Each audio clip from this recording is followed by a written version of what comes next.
My name is Chris. This happened years ago, and it's something I actually forgot about until recently.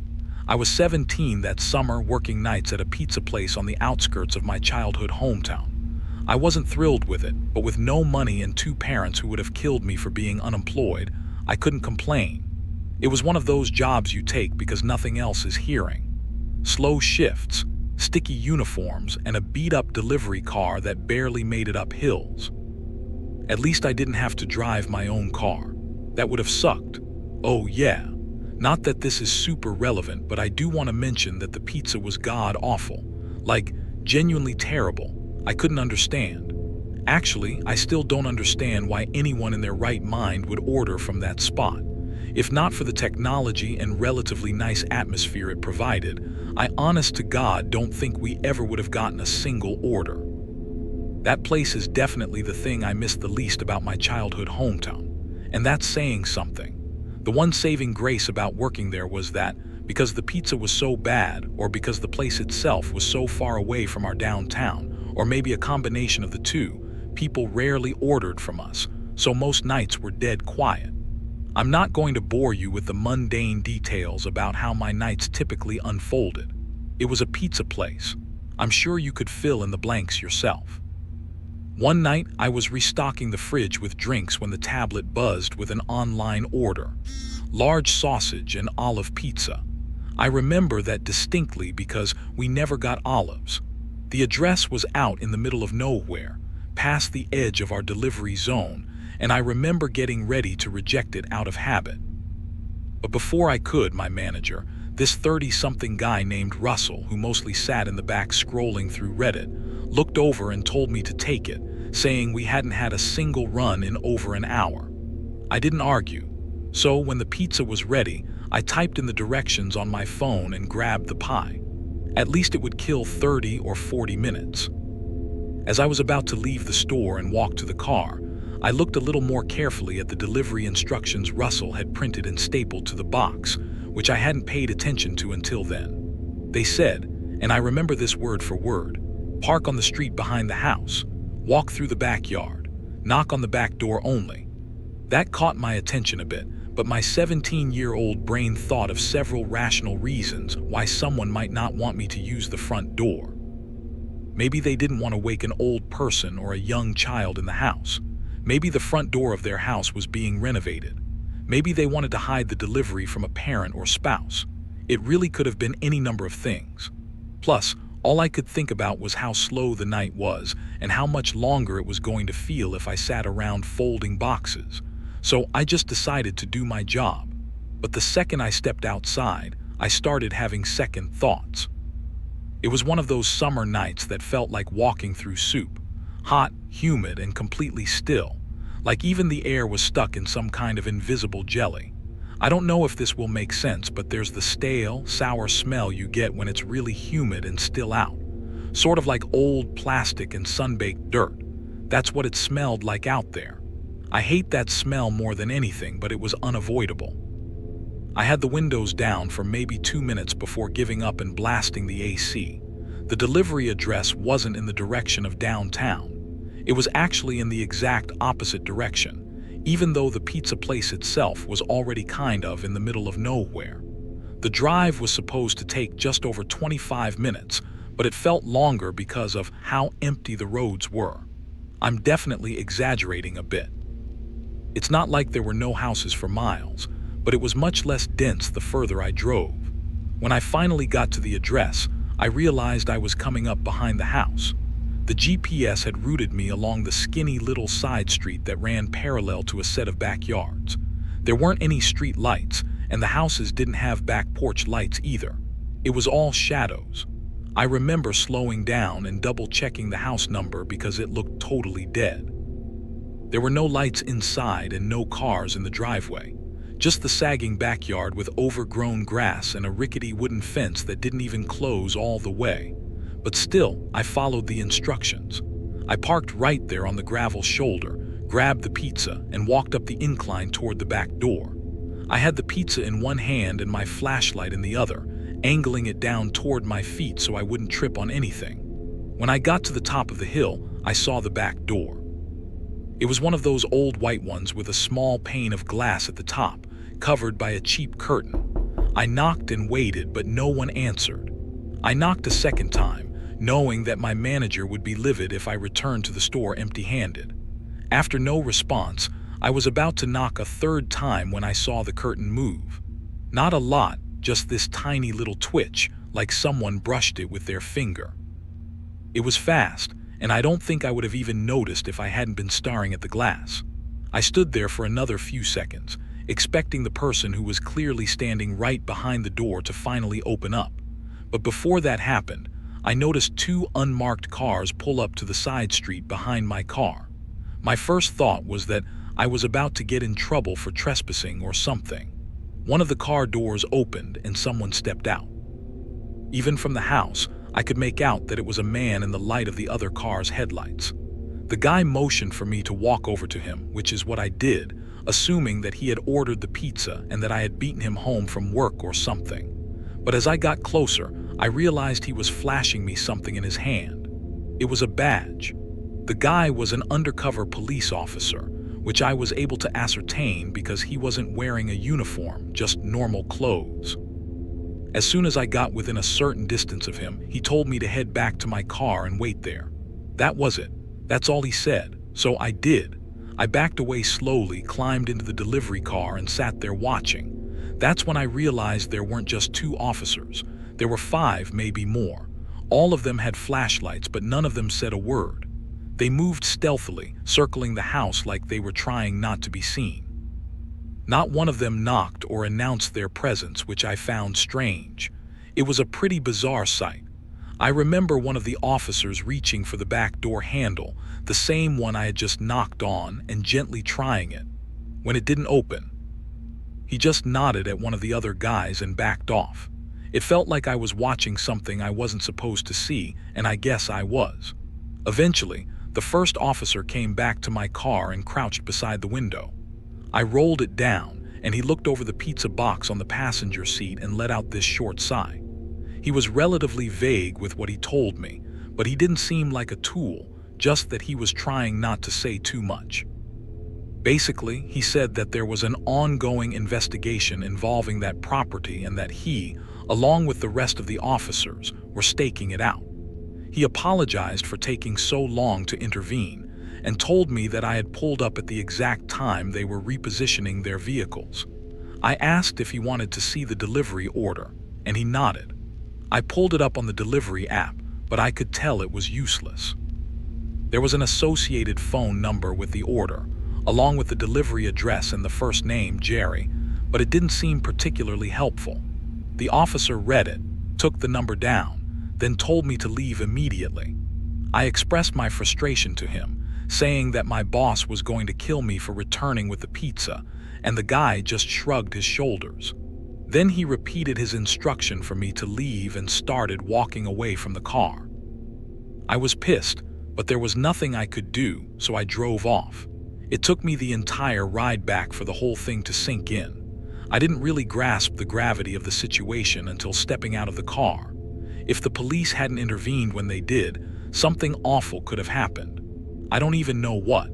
The more I thought about it, the more I realized that the threat of the police was probably the only reason the person didn't open the door to accept the pizza. But why would someone order a pizza if they were being staked out? Maybe the person inside the house didn't know they were being watched, or maybe they did and I was part of some test run.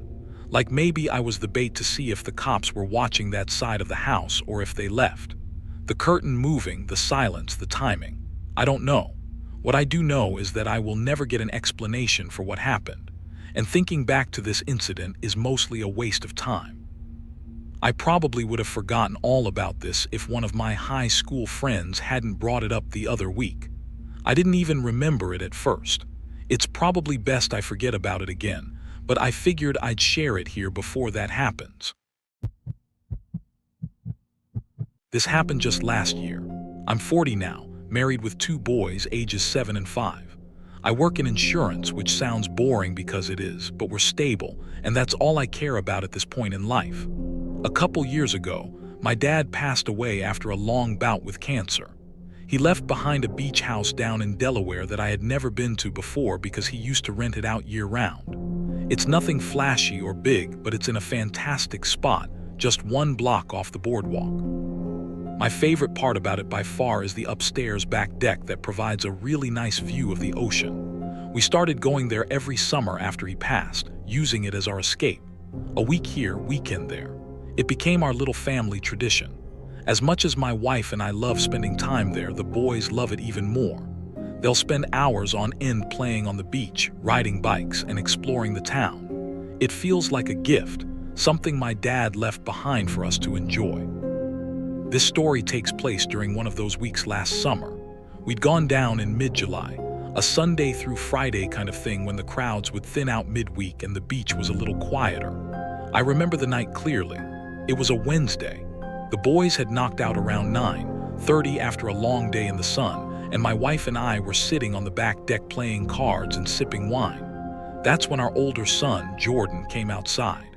He had this uneasy look on his face. He told me he kept hearing a scratching noise in his room, and it was keeping him awake. I glanced at my wife, then set my glass down and stood up, telling him I'd go check it out. I told my wife to hang tight. I figured it was probably just generic house sounds. It is a pretty old house, after all. The boys don't share a room, so I figured there was no need to wake our younger one. I followed Jordan downstairs to his room, and he pointed to the wall near his bed and motioned for me to be quiet.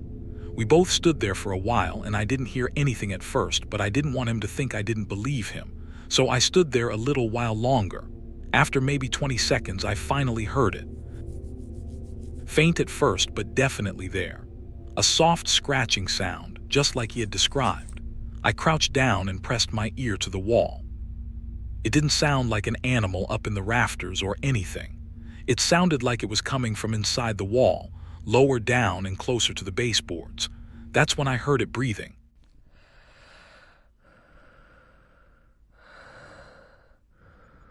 Not an animal, definitely not. It was deep, slow, human breathing. I flinched back and let out a sharp Jesus without even meaning to. And then, I'm not kidding about this, I heard the most guttural and angry scream I've ever heard ring out from somewhere inside the wall.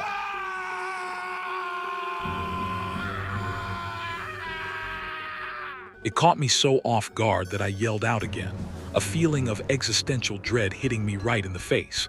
I grabbed Jordan by the arm and yanked him out of the room. We ran down the hall to get my younger son, Scott, who was still sound asleep. I didn't even give him a chance to open his eyes. I just scooped him up in my arms and ran. I needed to get back upstairs to the deck where my wife was. That was the only other thing on my mind at that point.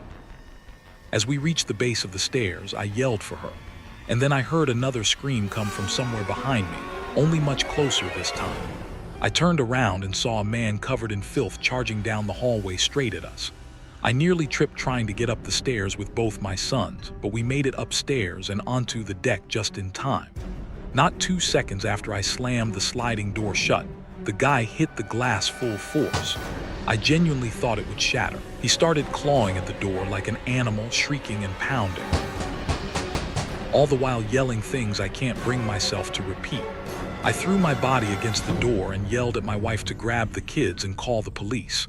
She grabbed them and covered their ears, pulling them back from the scene. I kept my eyes on his, trying to block the view of him from my family. He was wild, completely unhinged. His hands smeared something. Dirt, blood, I don't even know. He smeared it across the glass as he banged and tried to force the door open. I don't know how long I held it shut. A minute, 5, it felt like forever. He seemingly had unlimited energy because it took all my strength to keep that door shut, and he didn't let up once. All I could think about was protecting my family. I was fully prepared to fight the guy if the glass broke. But before that happened, the police finally showed up. They must have come around the side because within seconds, I saw 2 officers inside the house running at the guy who was still banging on the door. One of the officers tackled him from behind, and the other one helped restrain him. The rest of the night was a blur. After getting that guy out of my house and in the back of a police car, the officers asked me for my version of things, which I told them. Together, the three of us inspected the house to try and assess how that man had been inside the walls and how he had gotten out so quickly. Turns out the house has a crawl space I didn't know about. There's an entrance underneath the back porch that you wouldn't know was there unless you were looking. From there, it leads into a standing crawl space that runs alongside the foundation and has a second access point through a loose panel in Jordan's closet. I had no idea it was there. I'd never done a full inspection of the house when I'd inherited it. Hell, I didn't even bother refinishing it. A few days later, I got more information from a detective who called to follow up. He told me the perpetrator admitted that he'd been staying in the crawl space for months, that he had discovered the crawl space entrance during the off-season, and was planning to harm my family that night for intruding on his, quote, new home. Apparently, the guy had been stealing food from both our house, which we somehow did notice, and our neighbors' trash bins. We didn't go back for the rest of the summer, not out of fear of something else happening, but out of trauma. I didn't want to bring my wife or kids back there for a while, and they didn't object. I hired a crew to seal off the crawl space completely, and once that was done, I was finally able to relax a little. We've been using the house again this summer, and I'm glad to say that things are back to normal, or at least as close to it as we're going to get. I grew up in a kind of rural area where you could ride your bike for miles without seeing another person. Like a lot of people, my favorite season was always summer. It still is, actually, but it's been a while since I lived out in the country, so summer's lost a little bit of its charm. A lot of what made summer so special to me is tied to life in the middle of nowhere. There was something about the warmth, quiet, and emptiness I loved, something I could never find in the city. It's hard to explain, but I just felt so isolated, but in a good way. Like I had my own little corner of the earth all to myself, like I could disappear for hours and no one would know. Summer nights were always the best. The darkness added to the feeling of privacy and freedom that the little girl I used to be craved. I was 16 at the time. I had a friend back then named Taylor. She was a little more reckless than me, always pushing the limits in small ways. One random night in July, we decided to go stargazing. Just us, 2 bikes, and a bottle of wine. It wasn't the first time we had done something like this. Actually, it's something we did quite often. That is until what I'm about to tell you happens. Come to think of it, this was probably one of the last times we went stargazing together. We didn't have a specific plan, just a direction. We wanted to go somewhere new since the old spots were getting a little repetitive. Taylor said she knew a good spot past the edge of town, some abandoned stretch of farmland where nobody ever would bother us. It was sometime around 10:00 when we left. I'm not sure how long we biked, maybe 20 minutes, maybe 30. But we didn't stop until we were past anything even remotely civilized. At some point, Taylor just stopped her bike abruptly and told me we were here. I wasn't really sure what here meant since there were no descriptive landmarks around, but it still felt perfect. Wide open field, no buildings, no fences, no cows, just a huge patch of grass and the endless starry sky. We spread out a blanket and popped the cork with the little opener Taylor had somehow remembered to bring. It was some cheap red wine that didn't taste all that good, but it did the job. We laid there for a while, passing the bottle back and forth, pointing out the few constellations we remembered by name. Our goal on nights like this was always the same: try and spot a shooting star. At one point, Taylor asked me if I thought we'd actually see one, and I told her probably not, but to keep looking anyway. They're not as uncommon out in the country where you can see so many stars, but you still have to pay attention. Shooting star or not though, we were having a great night. The wine was definitely doing its job, and I started feeling myself slipping into drunkenness.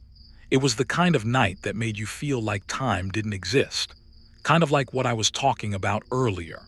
This isn't super relevant to the story, but it's one of the few things I remember about the night, so I'm going to quickly tell you anyway. There was a very brief moment that felt like a blip in the rhythm of the night.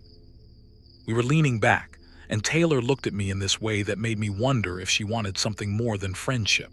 Growing up, I always had that suspicion about her, but it was never motivated by anything more than curiosity. But that night, it felt a little stronger than I could recall it ever being. I didn't ask, didn't say anything. That kind of thing just wasn't talked about openly where we grew up. And besides, maybe I was just tipsy and reading too into things. Either way, it passed.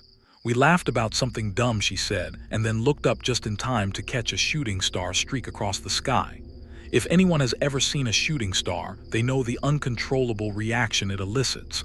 Like, you just can't help but laugh or shout something out into the night. The two of us giggled, and Taylor told me to make a wish. I don't remember what it was, probably something silly. We leaned back and talked for a few more minutes, our moods a little uplifted from seeing the shooting star. I closed my eyes for a moment, not to fall asleep, just to feel the breeze on my face for a second and settle further into the stillness. I swear on my life, my eyes were not closed for more than 5 seconds. But when I opened them, Taylor was gone. Like gone, not just off to pee or fiddling with her phone.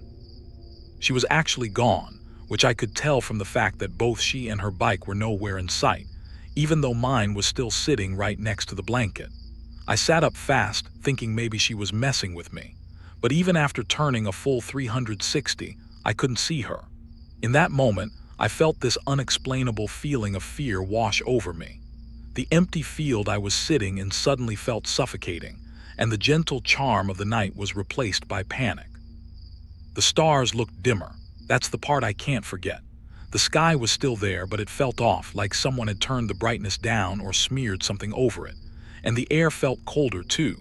Not like it had cooled naturally, but like I stepped into a different version of the same place. I know I'm not making any sense, but like I said, the feeling was unexplainable.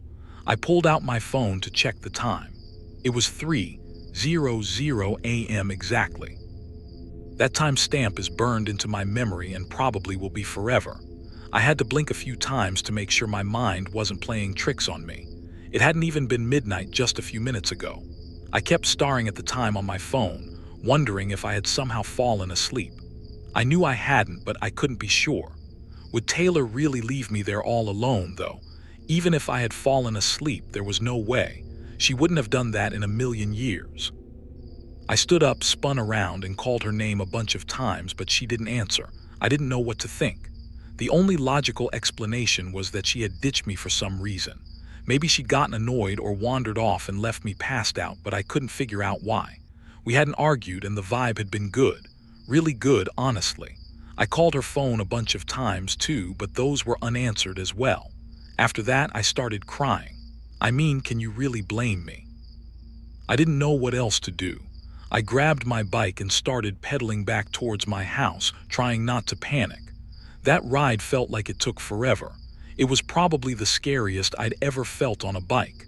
I didn't stop until I made it back to my driveway, completely out of breath and still not understanding what had just happened. I went asleep immediately. The next day, I texted Taylor first thing in the morning, expecting an apology or at least an explanation, but instead she demanded one from me. She asked me word for word, "Where the hell did you go last night?" I told her what I remembered, how I'd woken up alone at 3:00 a.m. and assumed she'd left me, but then she hit me with the thing that made me send the story in. She said she was the one who had woken up alone at 3:00 a.m. and I was the one who was gone. She waited for me for over an hour, then biked home angry and confused, assuming I'd gotten annoyed and left her there. According to her, I just vanished. And I was just as convinced the same thing happened in reverse. We went in circles for a bit trying to piece it together, but nothing added up. Neither of us had memory gaps beyond that moment. Neither of us had texts or calls or anything that could help reconstruct what actually happened. Even though both of us swore remembering calling each other after waking up, none of those missed calls were in either of our phone logs. Eventually, we dropped it, or at least we stopped talking about it. But I think both of us were far more terrified than we wanted to admit. I know I was. For months, I'd find myself lying in bed, looking out my window at the stars and remembering that night. Taylor and I didn't stargaze much after that night. Maybe once or twice. In a sense, things did go back to normal. We continued living our lives and that was that.